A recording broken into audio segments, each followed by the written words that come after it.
let's just go in order. Chris. Thanks, Diane. Chris Redpath, Clune Construction. I'm Managing Director at Clune. I've been there 26 years since our inception. I grew up in the mainly interiors market, and we dabble in a lot of different markets these days, corporate interiors, as well as mission critical healthcare, some education. So my perspective will be from that type of marketplace. Great, thank you. Next, Russell. Good afternoon, everyone. Russell Fries, President and CEO of Hendrickson. I've been with Hendrickson for 21 years and in the office furniture industry for a lot longer than that, since actually 90. So having been on the manufacturing side and then moved to Hendrickson at 99. We're located throughout the Midwest, and we have a presence office in New York. And I think the topic is tremendously relevant for what our clients are all going through, and great to be here, and appreciate the opportunity to have some conversation. Fantastic. Kurt. All right, thank you. Kurt Kleckner, Managing Director at JLL in our Project and Development Services business line. We have a lot of clients that focus on corporate and investor clients, and so we bring experience in the commercial space, hospitality space, and industrial space. Thank you. Becky.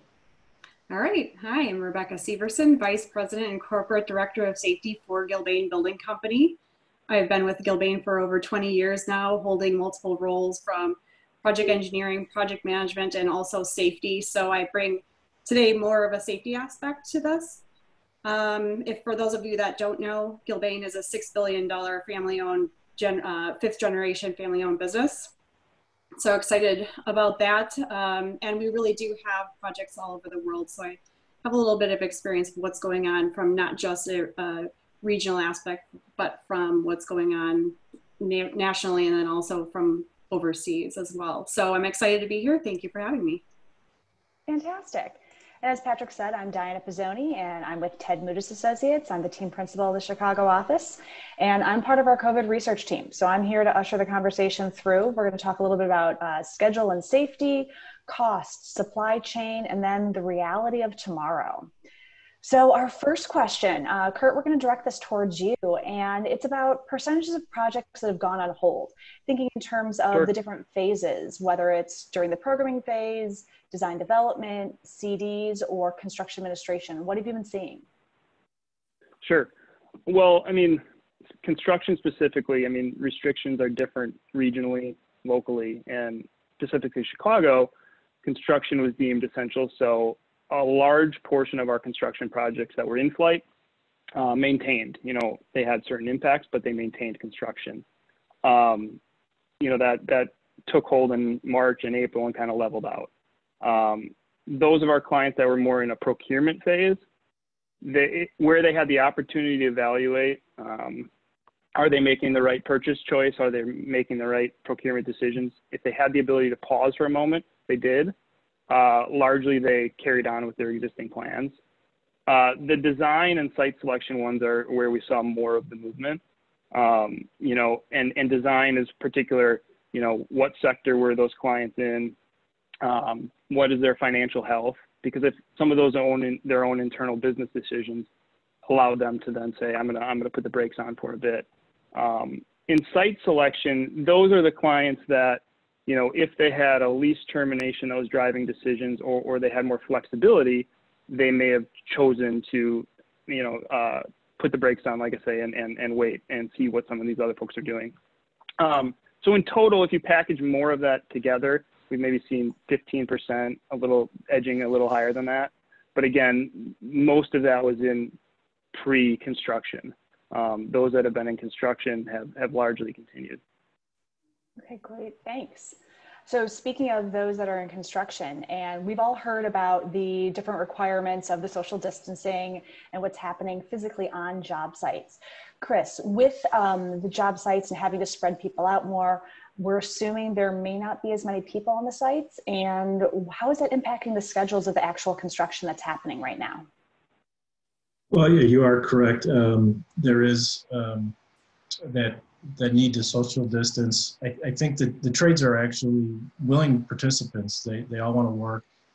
They want to find out ways to work, and are innovative to some degree.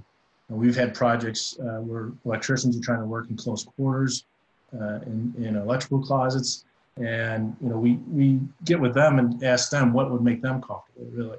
And in that scenario, we were able to put up some visqueen and give them the PPE that they needed.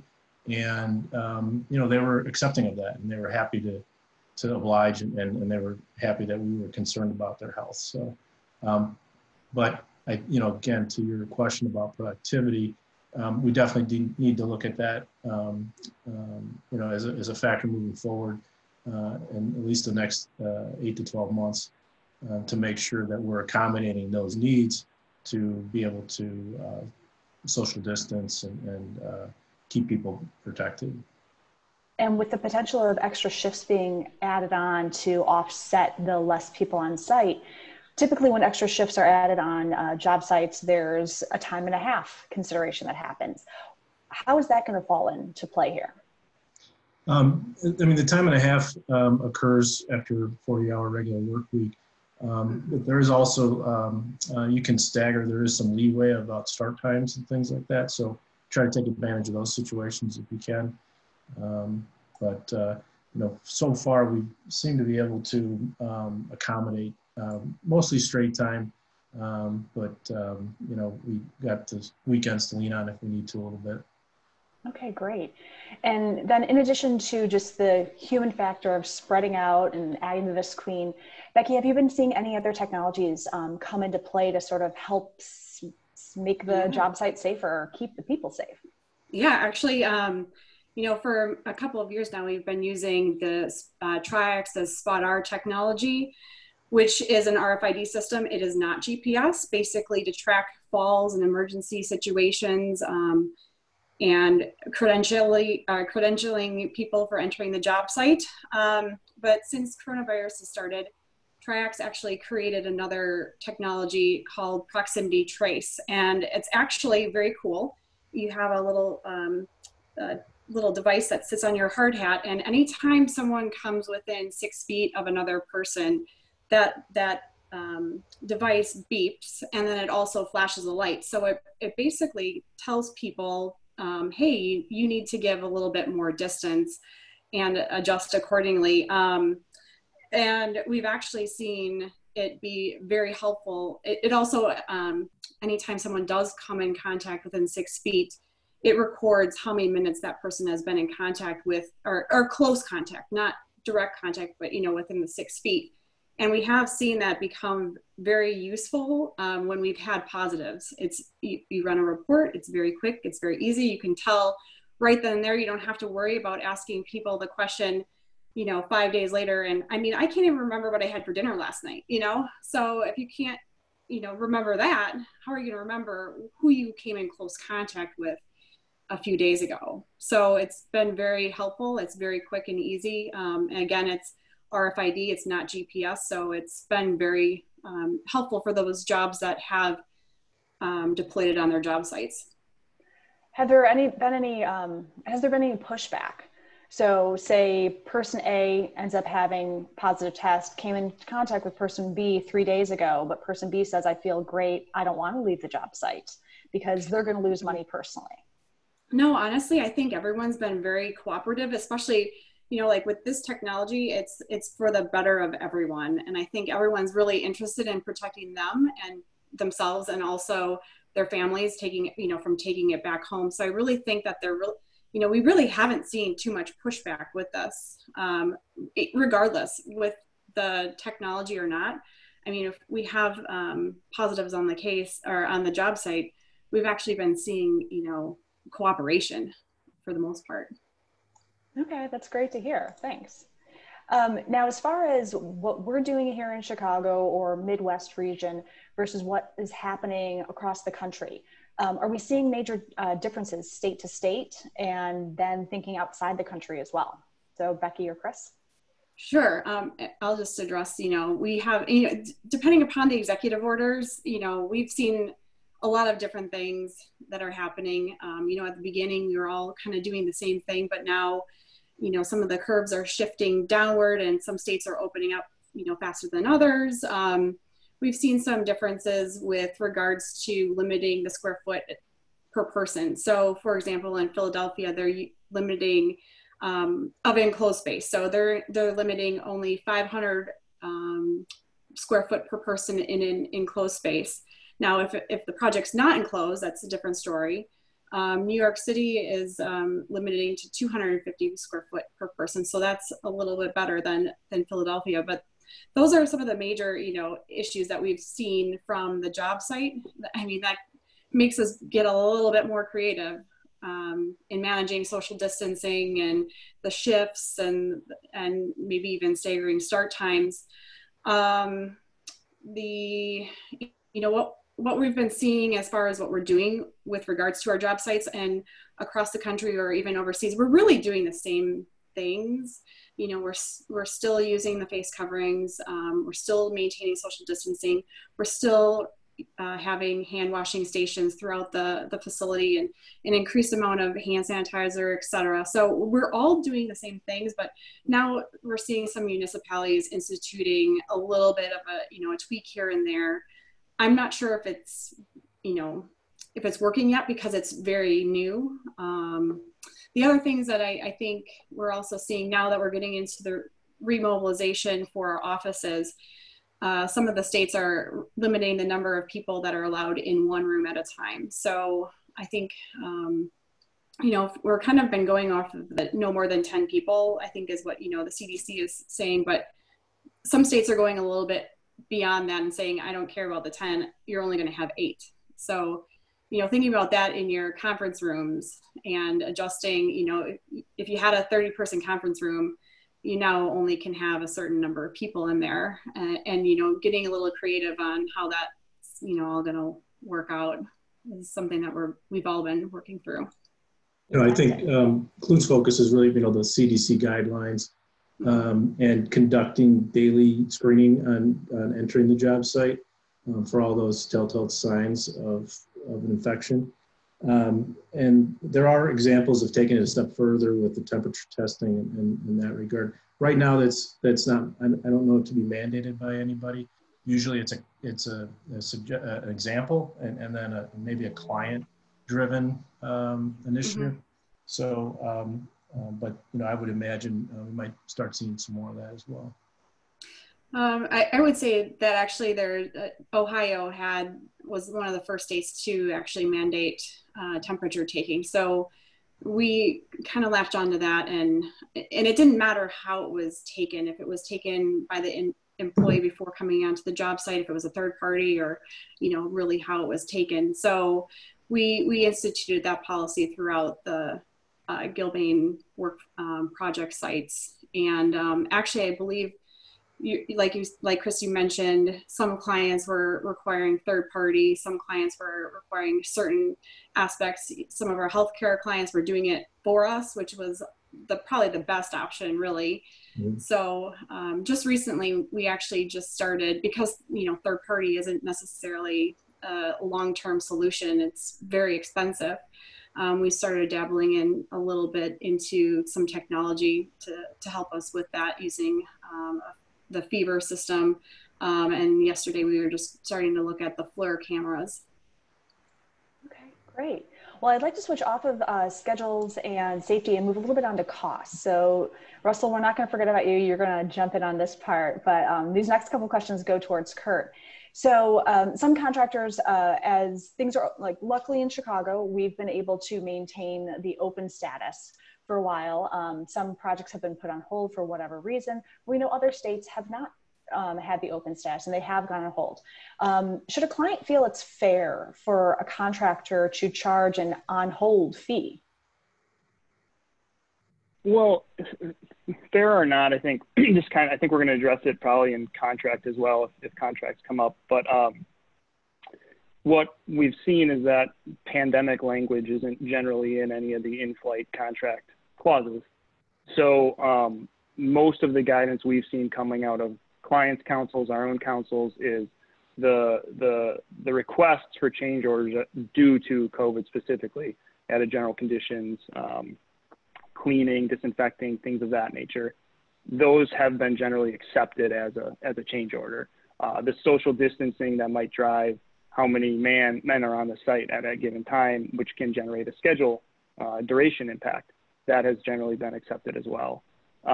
So, Chris may have something to add to it, but those are really where we're seeing that, the force majeure language didn't necessarily always have the pandemic piece in it.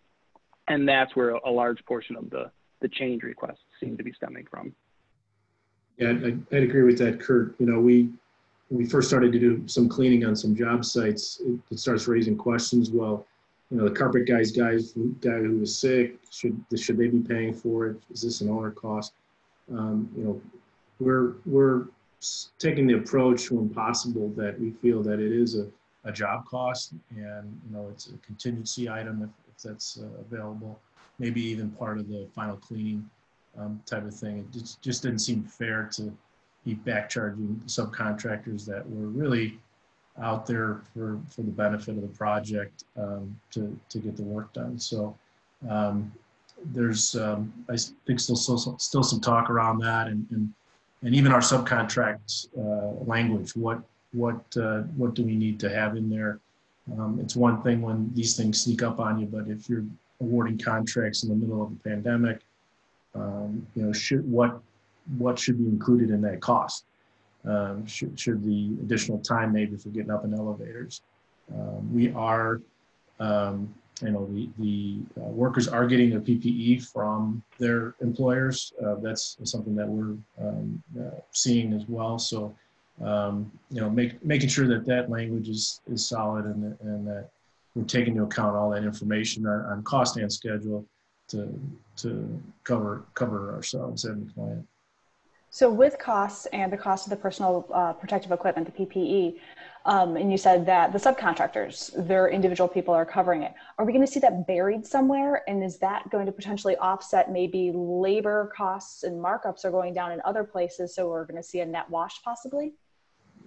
Yeah, fortunately the PPE isn't very expensive, but it ends up going into some kind of overhead cost of the work type of thing that I guess, at the end of the day, it's going to hit the bottom line for sure.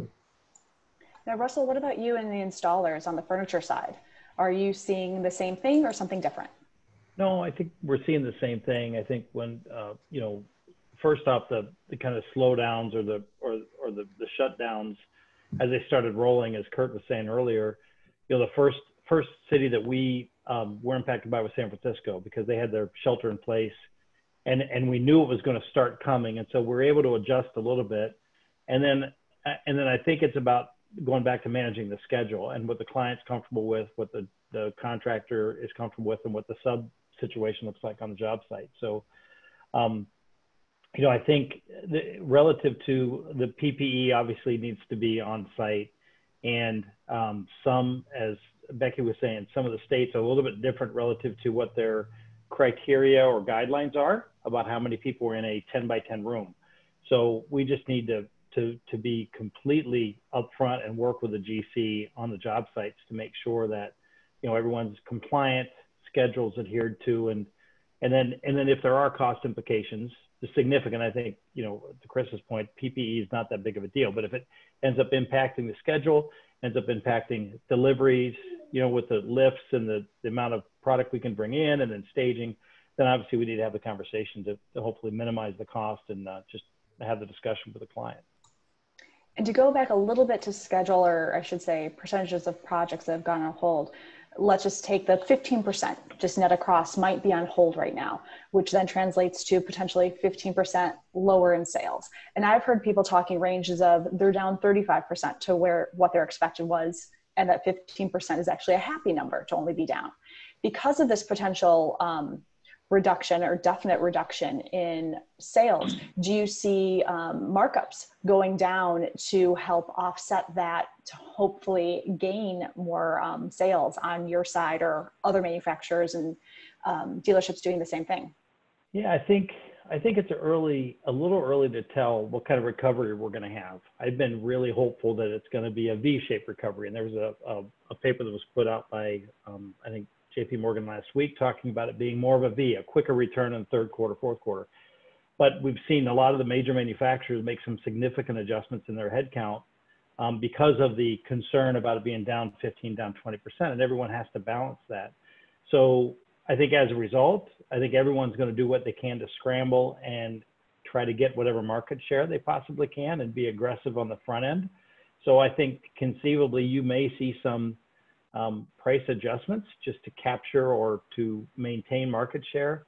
But I think we're still a little bit early to determine that, because as you know, we were talking about, I think there was projects that were in queue and running, installing, or the process that was going on. What we've seen right now is a significant drop in the RFP requests for new projects and requests for new design work for our designers. So I think there's been a pause. Everyone kind of this work at home and what this means.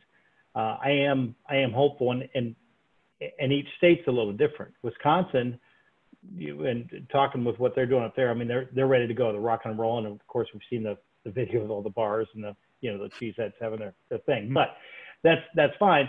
But like New York, on the other hand, until they figure out the mass transit situation, bringing people into Manhattan, a lot of our clients are saying, hey, we're not bringing back anyone until after June or January. So how does that impact new projects?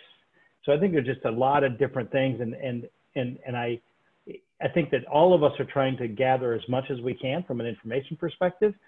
I don't think anyone has the golden ticket, So I'll let me add one thing if you don't mind. I mean, I think Russell hit it, as far as what the prognosticators are saying as far as recovery, right? It's too early, in our opinion, to say whether there's going to be such a labor change that people are out there buying jobs. However, there is a pipeline shortage, right? People are planning their Q3 and Q4. And so given the right opportunity, there might be a modest opportunity to potentially secure some of that and translate it into savings. But we have not seen the supply chain, change dramatically to accommodate, any lower costs or anything like that. So speaking of supply chain, and we'll stay on furniture for right now. And I know, Russell, your primary manufacturer didn't have a shutdown. They're in Iowa, so you're in theory you were safe. But the larger percentage of manufacturers did have a shutdown. And with the doors starting to open, is there a get in line thought process of, I may not need this until December, but I better order it right now so I don't get delayed? Yeah, I think, most of the Michigan manufacturers are up and rocking and rolling, and they're doing what they can. And I think, the majors have got their efficiencies down, and so they're going to be getting things in line quickly. So bigger concern for us was the supply chain, like the smaller manufacturers that were in Michigan that were jammed up. I don't know that it's going to be much. I think there is a backlog of orders that had kind of gone on hold because the manufacturers were slowed up. However, I also think there were orders that went on hold because clients didn't want to do anything yet. So I don't know that it's going to be this. I don't think it's going to be a massive get in line who's first. Most of the majors were running, just limited. They had essential business needs that they had going. So it wasn't like lights were shut off. And so, I think probably by mid to late June, I think they'll be clicking back with more standard lead times. Okay, so let's go deeper into supply chain and think of metal, lighting, the widgets that come from wherever in the world they might come from. Chris or Becky, any thoughts on what you're seeing right now? Yeah, I mean, light fixtures, carpet. It's interesting. Right now, it seems to be more of a domestic supply chain that we're seeing the delay, which kind of makes sense because a lot of those factories are getting back to work. Whereas early on, it was some of the foreign products where there were shutdowns overseas, and we were seeing some shortages of parts. So that seems to be coming back a little bit better than expected. But definitely seeing issues with light fixtures and even some controls and things for HVAC extending. Whatever was 4 to 6 weeks might be 6 to 8. 6 to 8 might be 8 to 10. But nothing. I mean, I don't think it's anything that is a project killer or anything like that. And, sometimes even alternates are available when others aren't. So that's, the good news. Yeah, and I was just having a conversation with our supply chain manager the other day, and he still mentioned that there's a lot of uncertainty, and people are still trying to figure everything out. So, I don't know if it could follow the path of, for example, the personal protective equipment. I know we were talking about this earlier previously. In mid-March, PPE became really scarce. The availability, went down significantly, and the cost was just astronomical. We're just seeing now that we have enough resources to be able to buy it on the market, and the costs are normalizing. So, it took almost, 2 months to end up, that end up happening. And so I'm not sure if that's going to follow the same suit, as people kind of come online again, like you mentioned, domestically versus, internationally, how it's flip-flopped a little bit, but it'll be interesting to see. So carpet and lights and HVAC equipment, we're all used to hearing those are your standard long lead items. Right. Do you think there's a chance that people are going to take advantage of that and say, oh yeah, it's really going to be longer, or you can pay this expediting fee, this brand new surprise one, just to make back some money? How do we protect ourselves? It's a good question. I mean, it always remains to be seen what the marketplace does. As far as protecting yourself, I mean, opening up the spec a little bit, maybe multiple manufacturers and pricing, it's always the best idea, and keeping that competition going. I think with the drop in some orders, and that'll help alleviate things as well. And I think they'll be hungry still to fill in those gaps. I think in the short term, the summer looks like a lull, and they're going to want to try to fill as many gaps as they can. So. I don't know if there's going to be any nastiness out there or not, but remains to be seen. Well, in today's world, there's also a pretty good PR risk that comes to light pretty quick if there's price gouging in the market. So there's enough benchmarking and data out there for all of us to utilize to our benefit. Great. And then speaking of summer and lulls, we all know August is probably one of the worst times to try and get material and get contractors labor, because everyone's focusing on the schools and finish them off. New question. I know we never talked about this one. Is this something we don't really have to worry about, you think, this year?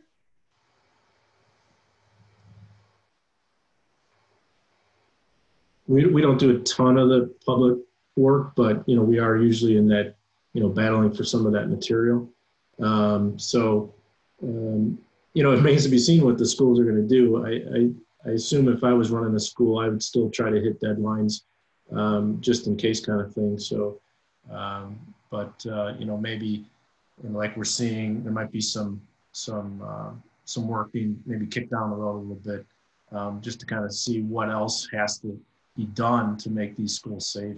And maybe we're upgrading HVAC systems, better filtering, spacing out the classrooms and putting up different barriers. They may have to reallocate some of that capital. Okay.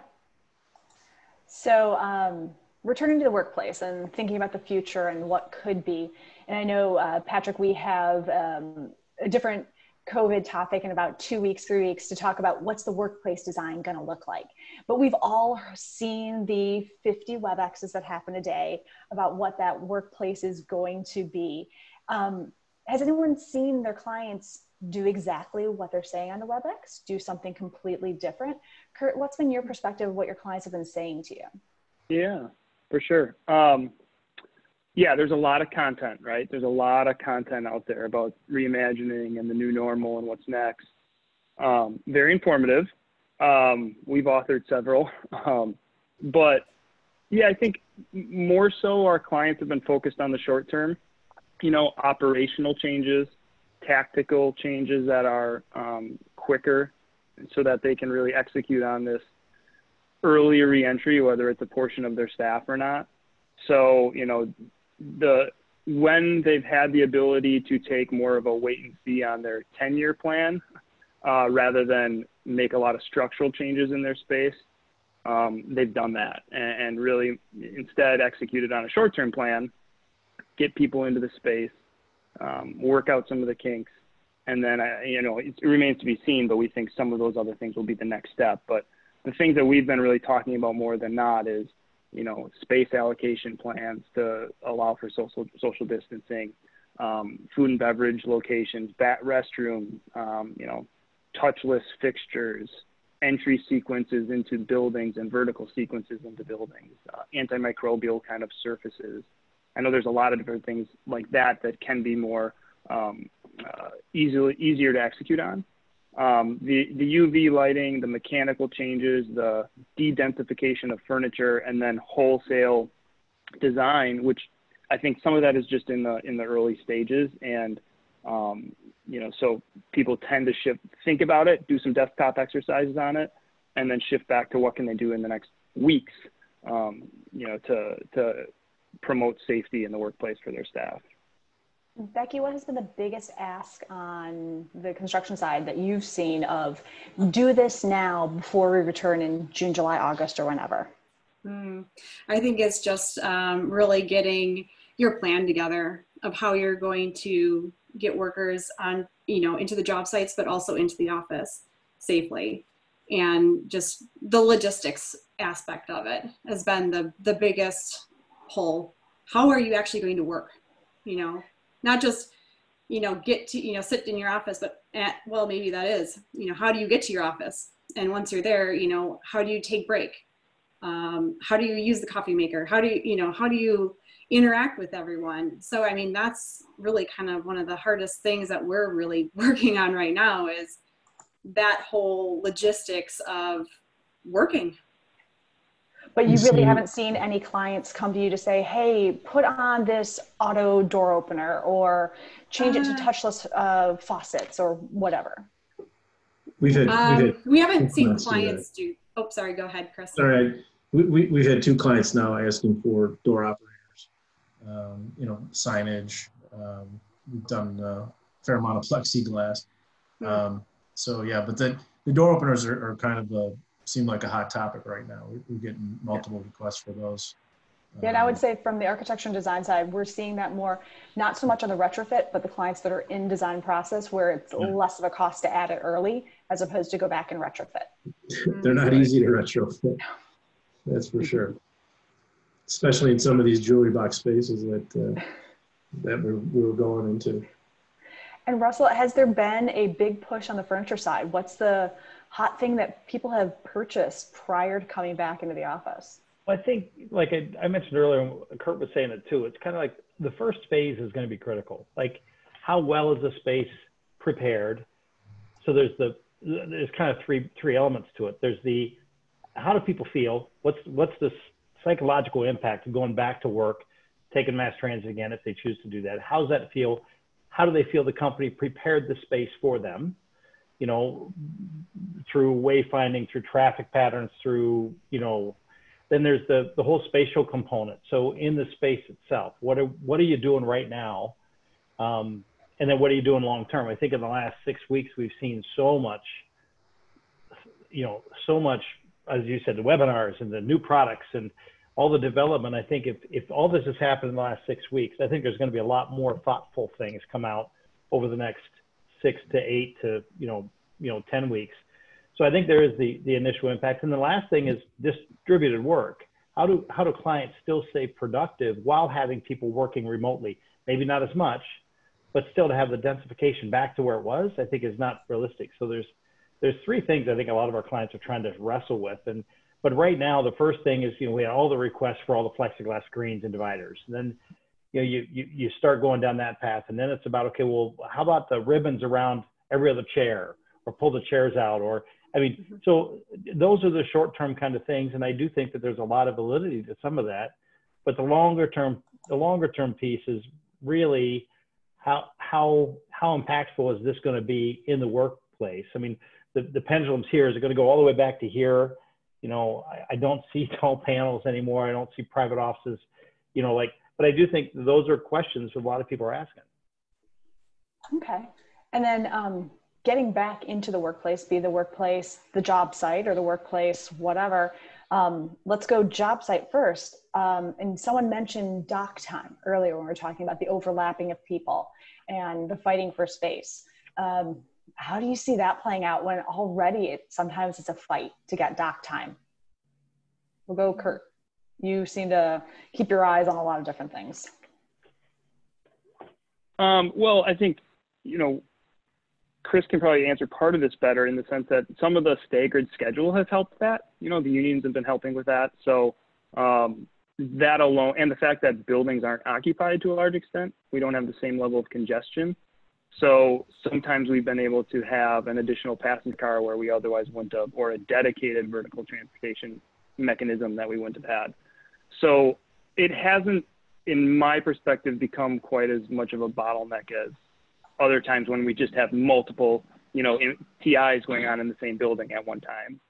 So I don't know, Chris, if you've seen anything. Chris, are you seeing the landlords be more flexible though? Because sometimes there were very specific times that you could be on that dock and in that elevator. Yeah, I mean, it's definitely something to pursue when you're planning a project, is getting those, extra elevators. And, I would imagine a building that's under construction, like a B of A building and a whacker, versus an established building, those two different animals there as far as getting to the floors. And maybe it's like, hey, the first 5-6 floors, they got to walk the stairs, and everybody, then you can stagger the shifts in the elevators. Elevators I've been have limited to 4 people, and for the most part, on the average size elevator. I think even someone mentioned you have to face the wall when you're in the elevator.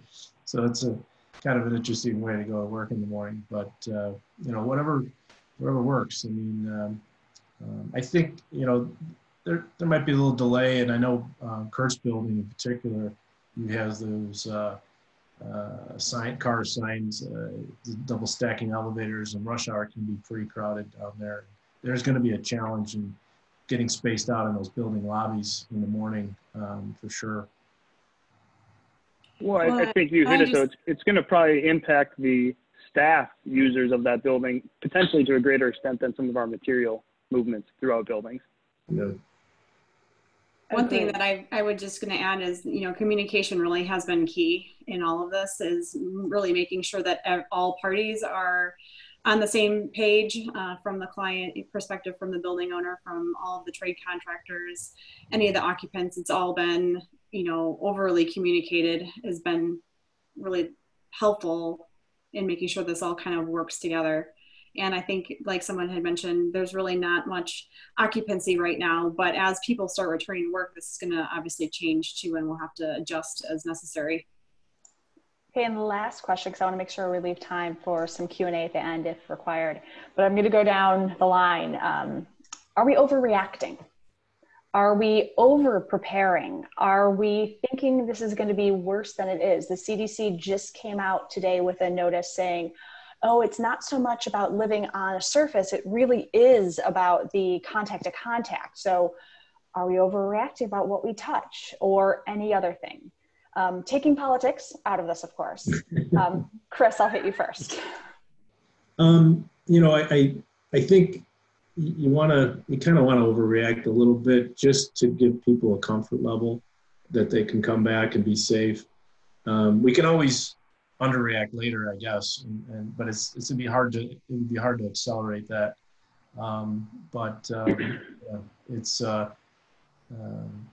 It's definitely a challenge that you want to reinstill that confidence that people had coming to work every day to do their job, and not be overly concerned about, hey, someone left a spoon on the counter and now we have to isolate it and put it in a sanitation area. But so yeah, I mean, a little bit overreacting. That's called the dishwasher, and they should put their things in the dishwasher. But maybe let's overreact a little bit. Let's get going. Let's get back to work. Okay, Russell? Yeah, no, it's a great question. It's hard to answer without being political, but I do think that, to Chris's point, you'd much rather overreact a little bit and be able to loosen up, because going the other way is really hard. I think the way a lot of clients are doing it, the way we're doing it, is a phased in. The first 30 days are going to be super, super controlled and regimented. Get people, so kitchen areas roped off, no use of common utensils. Then I think after the first 30 days, I think we're going to really be able to see a loosening up, because I think people are going to be more comfortable. I think the numbers are going to be better across the company or the country. So I do think that the initial overreaction is okay. I think we got to be careful not to get to make sure we're really looking at the data for how we respond and get out of this, because the economy is a critical component to our whole ecosystem. Kurt. All right.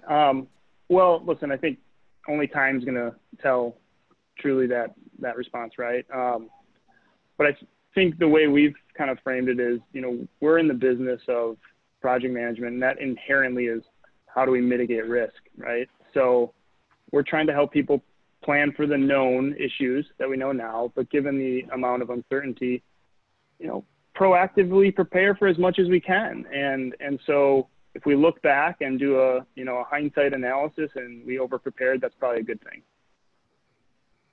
And Becky. And finally, I agree with everything that everyone said so far. I really don't think that we're overacting. I think that we're doing what's necessary to bring people back and bring them back safely, and not actually, hopefully not contract any further coronavirus positives. Okay, wonderful. Well, thank you so much for answering the questions that I've been throwing at you. Some I told you about before, some I just kind of whipped up while we were talking. Patrick, I'll throw this back to you to usher any questions through. Yeah, so I've just sent a note out to everybody. If you would like to ask a question, please unmute your phones to do so, and I'll kick it off with one. And as an end user, hearing what I heard today, I feel good, right? If I have a project and I need to start that soon, it doesn't sound to me like there will be, significant delays in getting a project done. And I feel good that companies like, yours are taking the necessary precautions to keep your workers safe and on the job. I also, believe that your employees are really enjoying not having to deal with congestion in Chicago and doing work. But Sure. Is that a fair statement, though, that if as an end user I have a project that needs to be completed, I shouldn't really expect there to be more than a couple of week delay in a normal timeline? Wholeheartedly, yes. So I would just say the one thing to that, Patrick, I think relative to our experiences is with any clients, the sooner the entire team is together and mapping out what the schedule is, I think the better outcome there is for a client. So it's about, I think there are going to be hopefully there will be a few tweaks to what we had been doing to what we're doing now. So getting everyone on board, selecting GCs maybe a little earlier, design firms, furniture vendors a little earlier, so then we can all sit down, roll up our sleeves and collaborate on what is the schedule. Because right now, I'm sure that I know a little bit more about what the furniture lead time impacts are than most of the people on the panel. Whereas Chris knows more about what lead times might be with certain lighting. So I think the only caveat to that would be just getting everyone on board as soon as possible so we can execute and really articulate and communicate the plan. I agree, Russell, and I'll slip you $5 later for encouraging early involvement. We can accomplish accomplish anything really if we have the time to plan for it and knowledge of what lead times are, what's available, what the issues are, what's the productivity. So the pre-construction time over the years has always seems to get shorter and shorter. And I, just caution everybody that, there's a lot of value in planning ahead and mapping all that out ahead of time. One small thing to add to that, Patrick, I think we've all learned it here in the last 8 weeks is, and Becky said it earlier, construction has adapted. We've adapted with all of these video calls. I think, we've seen a lot of really successful work sessions in the field too, where just our critical construction personnel are there, and we're working with our design professionals that are working from home. So, you know, some of these things that are impacting schedule, you know, we're finding the ways to kind of mitigate those and get back to what we'd expect from a duration perspective. Thank you.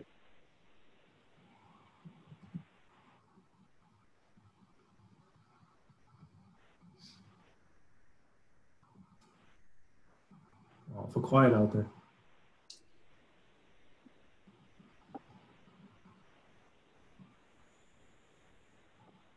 What? We could start the happy hour early, it sounds like, Patrick. I think someone was going to toss Chris a nasty, was it Chris or Kurt? A nasty question from their teams? Fire away, man. Let's hear it. Yeah, it was Kurt. I defer to Russell. I mean, I think, you know, Diana, you talked a little bit earlier about there's another track in this series about design changes, but the re-entry piece has been big, and we've put a lot of thought into that. And there's so much you can do quickly and effectively, starting with communications to staff. And so we've been trying to help out with that with all of our clients where we can. And you know, you look at all these different options that are on the table, kind of a la carte, and every different client, depending upon what sector they're in, what their, you know, their term left on lease, or so many different factors, they're all kind of picking and choosing and have different criteria for why they're making their decisions. So that's been really interesting, and you know, we're kicking around a lot of ideas that hopefully will help, and some of them will stick for the long term too then. Yeah, what we've been seeing is that most of it is behavior. That's going to be the quickest and the fastest way to impact people's personal protection. And we've also been seeing sort of a parallel with 9/11. In 9/11, we swung from being really loose and open over here to being really tight on security over here. And then we came somewhere back in the middle because we all went, you know what, we were probably taking our security for granted. And there are some good processes we put in place. It might be the same thing right now, where we've been taking our health and wellness and safety of what we're touching and breathing in for granted. And maybe we should be more mindful. So when this all passes, there'll be certain things that stay in place. I agree with that.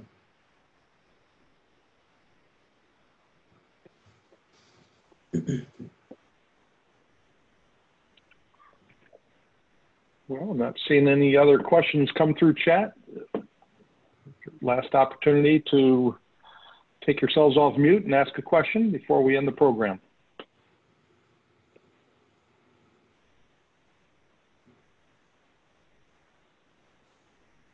All right. Well, panel, thank you so much. This has been really insightful, and really appreciate the time you shared with us today, and look forward to future events. You're of course welcome to join our next COVID topics. And if any of the participants on the phone have any suggestions for what they'd like to hear as part of those topics, you know, don't be afraid to shoot you know, an email over to me or any of the program folks, and let us know what's on your minds, and we'd be happy to put on a program to address those needs and concerns. But again, on behalf of Coronet Chicago, Diana, and the rest of the panelists, we thank you so much for your participation, and hope everybody has a great rest of the week. Enjoy your Memorial Day weekend. Yes, you too. Stay safe. Thanks. Yeah, thanks everybody. Yep. Thanks, everybody. Thanks. Bye-bye.